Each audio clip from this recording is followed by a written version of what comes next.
چطور مهارت رایتینگمون رو تقویت کنیم؟ رایتینگ آیلتس شامل 2 بخشه.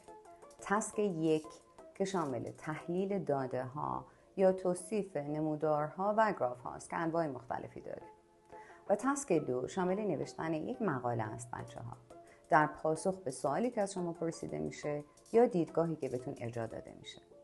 برای موفقیت در هر 2 بخش باید با ساختارهای هر نوع متن آشنا بشین و روی اون تسلط پیدا بکنید.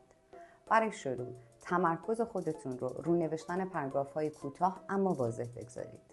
زمانی که یه مقدار پیشرفت کردین و مسلط شدید، میتونید به نوشتن متون طولانی‌تر و پیچیده‌تر بپردازین و مهارتتون رو تقویت بکنید.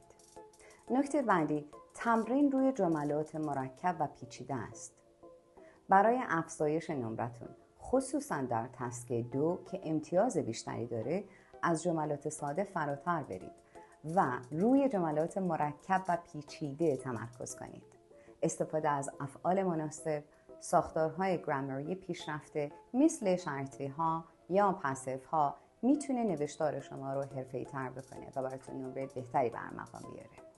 شماره 3 مدیریت زمان هست. در طول آزمون زمانبندی بچه‌ها بسیار مهمه. برای تسک 1 شما کلاً 20 دقیقه وقت دارید و برای تسک 2 40 دقیقه. تمرین در منزل با تایمر میتونه بهتون کمک کنه تا در زمان معین نوشتهاتون رو تکمیل بکنید و به این فرایند عادت کنید. شماره 4 تمرین و اصلاح اشتباهاتتون.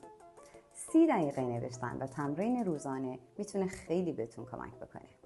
برای رفع اشکالات و اشتباهاتتون هم میتونید از یک مربی حرفه‌ای کمک بگیرید. از یک سری منابع هم برای مطالعه بیشتر میتونید استفاده بکنید، مثل وبسایت ieltsleads.com و سری کتاب‌های کمبریج که بسیار مستند هستند و در حقیقت نمود سوال‌های مربوط به هر 4 مهارت رو پوشش دادن. موفق و پیروز باشید.